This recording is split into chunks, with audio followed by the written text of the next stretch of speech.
Muy buena tarde, licenciado Carlos David González López y compañeros presentes. Somos el equipo número 4. Actualmente cursamos la licenciatura en Derecho.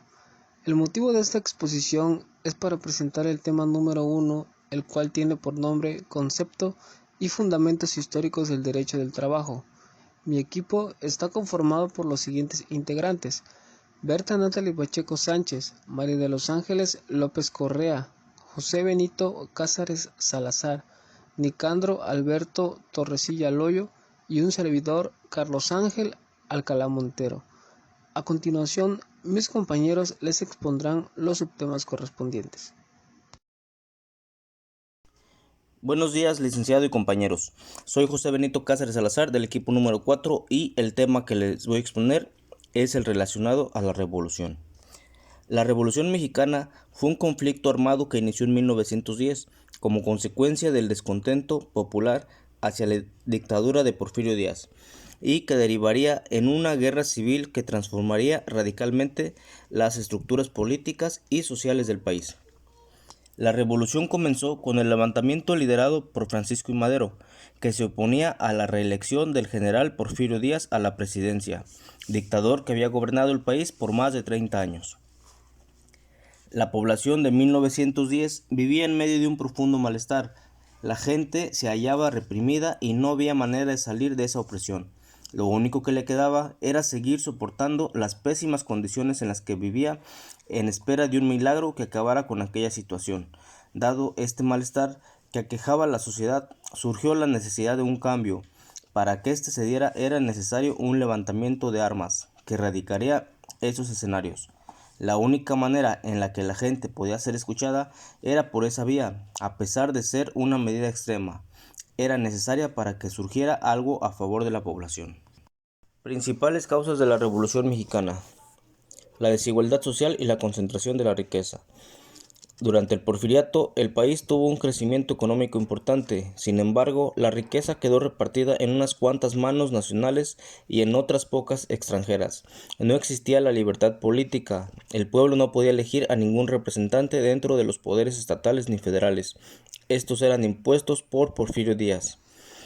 Despojo de las tierras a los campesinos. Díaz hizo una serie de reformas a la legislación que facilitaban la entrada a las compañías extranjeras para que se adueñaran de terrenos baldíos, los cuales pertenecían a indígenas, campesinos o gente muy pobre que no tenía el dinero para trabajar sus tierras y eran despojados de ellas.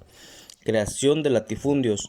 Las haciendas de gran extensión pertenecían a unos pocos propietarios, mientras la mayoría de los mexicanos moría de hambre.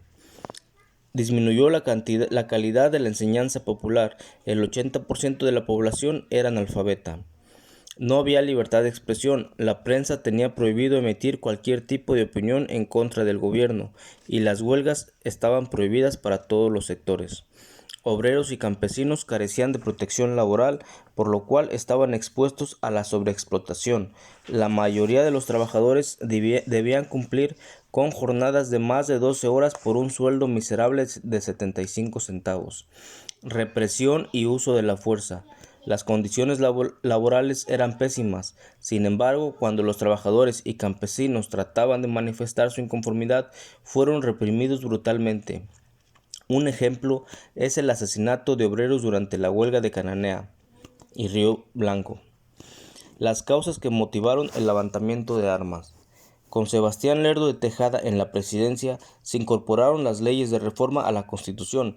Ante la discusión y promulgación de las normas constitucionales, se creó un malestar público. El presidente Porfirio Díaz encontró una nación destrozada, aunque la verdadera tragedia del porfirismo se encuentra en no haber amado al ser humano, a los millones de campesinos y obreros que pedían ayuda, no haber oído los llantos de angustia del país. En 1883 comenzaron a establecerse los grandes latifundios. Se promulgó la ley que versaba sobre el deslinde y colonización de los terrenos baldíos. Ante esto se efectuaron deslindes donde no se hallaban baldíos, que provocaron que los grandes empresarios y políticos se adueñaran de las tierras. Los malos sueldos de los campesinos. Los sueldos de los campesinos oscilaron alrededor de los 25 centavos diarios en el centro y entre 20 a 26 centavos en el norte, más ciertas prestaciones. Luis Cabrera, el 3 de diciembre de 1912, pronunció un elocuente discurso, el cual fue interrumpido continuamente por los aplausos y gritos de entusiasmo, en el preciso e ideólogo del agrarismo en que consistían estas prestaciones. La situación del trabajador fue un poco mejor que la de los campesinos, aunque fue angustiosa por el salario reducido y las jornadas de trabajo extenuantes. Incluso surgieron casos de niños de 5 años trabajando. No existía el descanso dominical y los accidentes de trabajo se presentaron en demasía, y al momento de que el trabajador se convertía en inservible, este era botado. Mejor trato a los trabajadores extranjeros que a los mexicanos. El descontento de los trabajadores fue enorme. Una de las causas fue el hecho de que los mejores empleos eran ocupados por extranjeros, mientras que para los mexicanos quedaban los trabajos accesorios y tenían muy pocas posibilidades de ascender a un puesto importante. Huelgas de Cananea y Río Blanco. En Cananea había enojo por parte de los trabajadores de la empresa de Cananea Consolidated Copper Company, la cual se encargaba de la extracción de cobre. Los trabajadores se quejaban de los malos salarios y malos tratos que recibían, además de los privilegios que recibían los empleados norteamericanos. Por ello, el 1 de junio de 1906 comenzaron la huelga, liderada por Manuel M. Diegues y Esteban Beca Calderón.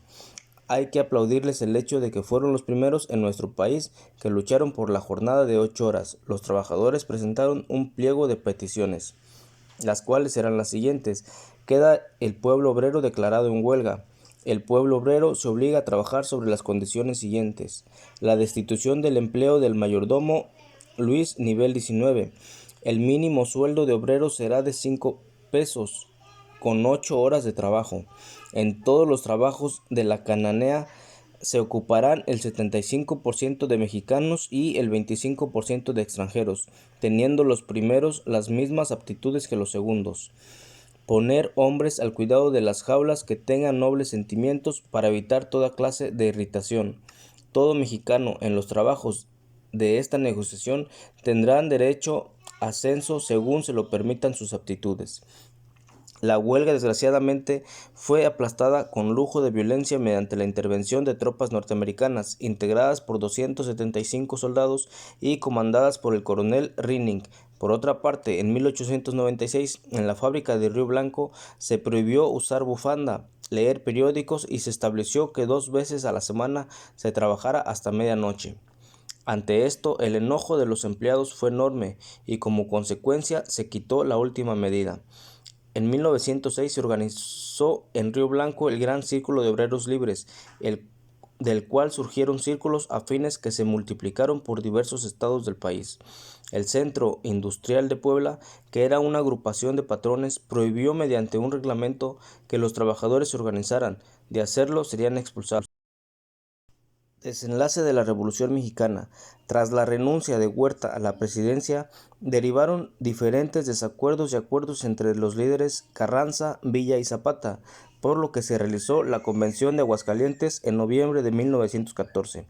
Luego, tras varios enfrentamientos armados, protestas y desencuentros por la situación política, económica y social por la que se atravesaban los mexicanos, y al poner bajo el control los movimientos de Villa y Zapata, Carranza llamó a un Congreso Constituyente y fue promulgada la Constitución de 1917 el día 5 de febrero. La nueva Constitución se caracterizó por reconocer el derecho de los trabajadores, establecer una jornada de trabajo de 8 horas, un salario mínimo, la reforma agraria. El Estado se concedió el derecho de expropiar las tierras y separó a la Iglesia del poder político. Carranza fue asesinado en un viaje hacia Veracruz en mayo de 1920. Tras su muerte y posteriores elecciones, resultó electo como presidente de México Álvaro Obregón. Para ese entonces, los conflictos armados de la Revolución Mexicana habían acabado casi por completo. Durante este proceso fueron asesinados los líderes campesinos Emiliano Zapata en 1919 y Francisco Villa en 1923, ambos importantes figuras de la Revolución Mexicana por sus ideales y lucha continua. Por mi parte esto ha sido todo. Muchas gracias por su atención. El subtema el cual me corresponde exponer es el 1.3.2.5, el cual tiene por nombre el artículo 123 constitucional. Este dice: toda persona tiene derecho al trabajo digno y socialmente útil. Al efecto, se promoverán la creación de empleos y la organización social para el trabajo conforme a la ley. El Congreso de la Unión, sin contravenir a las bases siguientes, deberá expedir leyes sobre el trabajo, las cuales regirán a. entre los obreros, jornaleros, empleados, domésticos, artesanos y de una manera general, todo contrato de trabajo. Capítulo 1. La duración de la jornada máxima será de 8 horas. 2. La jornada máxima de trabajo nocturno será de 7 horas. Quedan prohibidas las labores insalubres o peligrosas, el trabajo nocturno industrial y todo otro trabajo después de las 10 de la noche de los menores de 16 años. 3. Queda prohibida la utilización de trabajo de los menores de 14 años. Los mayores de esta edad y menores de 16 tendrán como jornada máxima la de 6 horas. 4. Por cada 6 días de trabajo deberá disfrutar el operario de un día de descanso cuando menos. 5. Las mujeres durante el embarazo no realizarán trabajos que exijan un esfuerzo considerable y signifiquen un peligro para la salud en relación con la gestación. Gozarán forzosamente de un descanso de 6 semanas anteriores a la fecha fijada aproximadamente para el parto y 6 semanas posteriores al mismo, debiendo percibir su salario íntegro y conservar su empleo y los derechos que hubieren adquirido por la relación de trabajo. En el periodo de lactancia tendrán dos descansos extraordinarios por día de media hora cada uno para alimentar a sus hijos. 6. Los salarios mínimos que deberán disfrutar los trabajadores serán generales o profesionales. Los primeros regirán en las áreas geográficas que se determinen. Los segundos se aplicarán en ramas determinadas de la actividad económica o en profesiones, oficios o trabajos especiales. Los salarios mínimos generales deberán ser suficientes para satisfacer las necesidades normales de un jefe de familia en el orden material, social y cultural y para promover a la educación obligatoria de los hijos. ¿Cómo se divide el artículo 123 de la Constitución? El artículo 123 consta de 2 apartados. El apartado a que rige las relaciones de trabajo entre los obreros, jornaleros, empleados domésticos, artesanos y de una manera general todo contrato de trabajo. El apartado B, que rige las relaciones de trabajo entre los poderes de la Unión y sus trabajadores. ¿Qué dice el apartado A? Cubrirá los accidentes y enfermedades profesionales, las enfermedades no profesionales y maternidad y la jubilación, la invalidez, vejez y muerte. B. En caso de accidente o enfermedad, se conserva el derecho al trabajo por el tiempo que determina la ley. ¿Qué dice el apartado B? En el artículo 123, el apartado B establece cuáles son los derechos de 2 tipos de trabajadores: A, de base, y B, de confianza. Configura además limitaciones a los derechos de los trabajadores de confianza, pues los derechos que otorgan las primeras fracciones del citado apartado. ¿Quién establece el artículo 123? Orígenes del artículo 123 de la Constitución de 1917. Carranza nunca tuvo la idea de incluir un título sobre materia de trabajo en la Constitución, sino más bien el de promulgar una ley sobre trabajo que remediara el malestar social. En resumen, toda persona tiene derecho al trabajo digno y socialmente útil.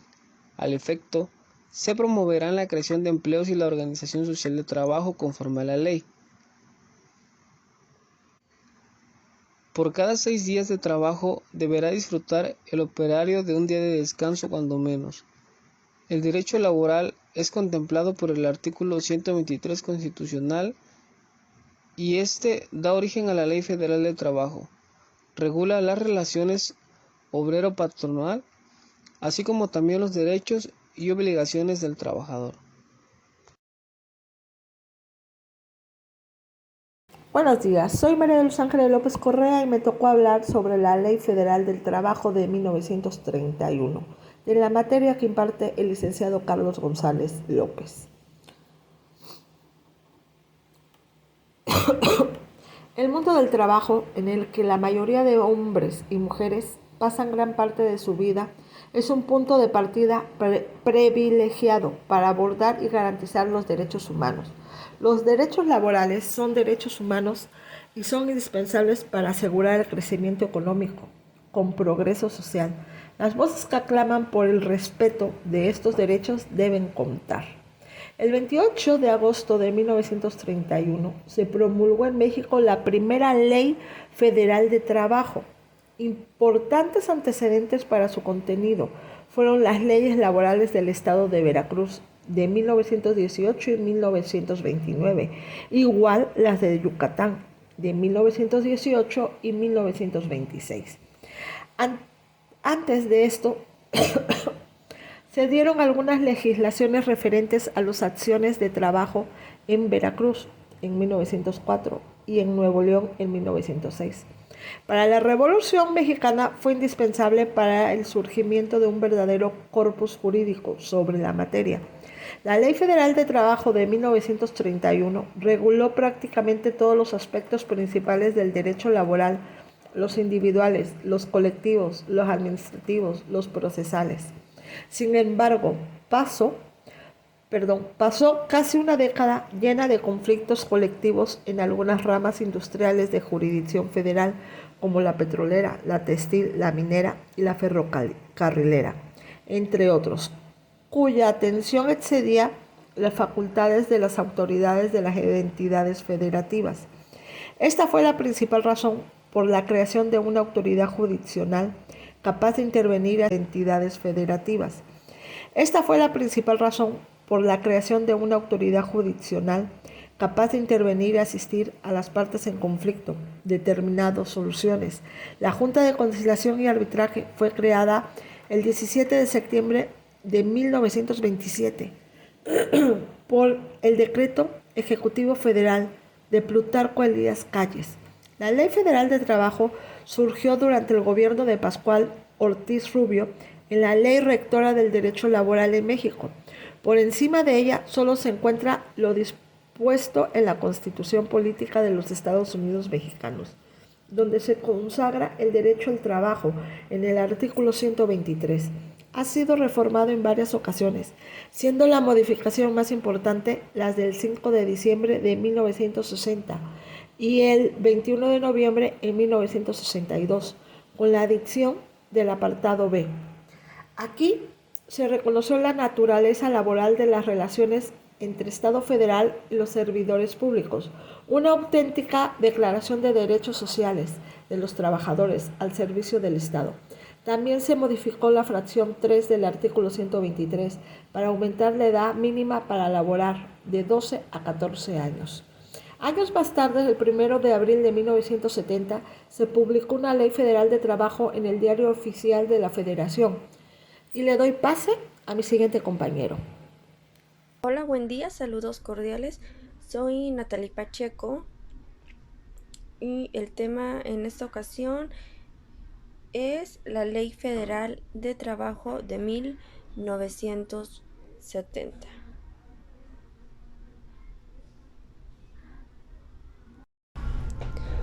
La Ley Federal de Trabajo se publicó en el Diario Oficial de la Federación el 1 de abril y entró en vigor el 1 de mayo de 1970 en lo general, con excepción de algunos preceptos que por la naturaleza de su contenido y por razones prácticas entraron en vigor algunos meses después, abrogándose la Ley Federal del Trabajo del 18 de agosto de 1931. El proceso de creación fue largo. Al decir de Mario de la Cueva, quien fue su principal autor intelectual, configuró un proceso democrático de estudio y preparación de una ley social, un procedente de la mayor trascendencia para el ejercicio futuro de la función legislativa.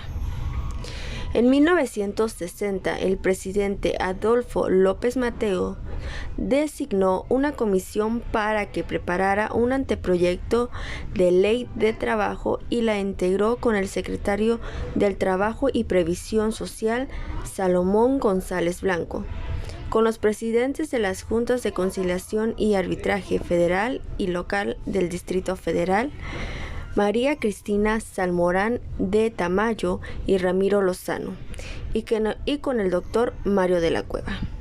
Durante casi 2 años se reunieron en la casa del doctor de la Cueva hasta terminar un primer proyecto. Al iniciarse 1967, el nuevo presidente de la República, Gustavo Díaz Ordaz, designó una segunda comisión, integrada por las mismas personas, y en los primeros días de 1968 se concluyó el proyecto. El contenido de dicha ley comprende toda la temática laboral y aún algunas cuestiones que corresponden a la previsión social, adicionándose el trabajo de las mujeres y de los menores, las normas de seguridad e higiene, de capacitación, de riesgos de trabajo y los derechos habitacionales de los trabajadores. En estas 4 décadas, el país ha experimentado importantes cambios políticos, sociales, económicos y jurídicos, en ese orden, los cuales se influyen entre sí. Las últimas reformas son del 1 de mayo del 2019.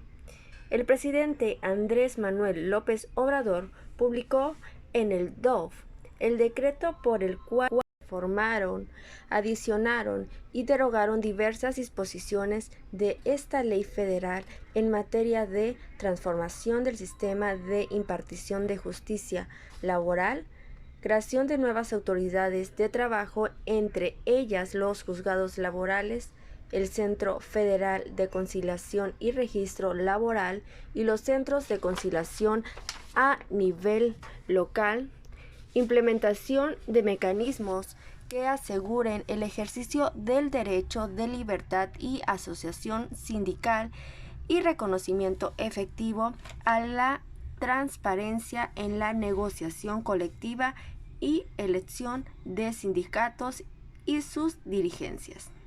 Las nuevas medidas buscan proteger a los trabajadores, por eso hacen hincapié en cómo se establece un contrato y cómo se la da a fin, y en las obligaciones patronales. El nuevo sistema de justicia laboral y el reconocimiento de las trabajadoras del hogar como fuerza laboral con los mismos derechos que cualquier trabajador. Es una gran reforma procesal con normas regentes del derecho individual al trabajo y el derecho colectivo, donde se pretende garantizar la equidad de género, la democracia laboral y la consolidación de los derechos de los trabajadores mexicanos. Muchas gracias.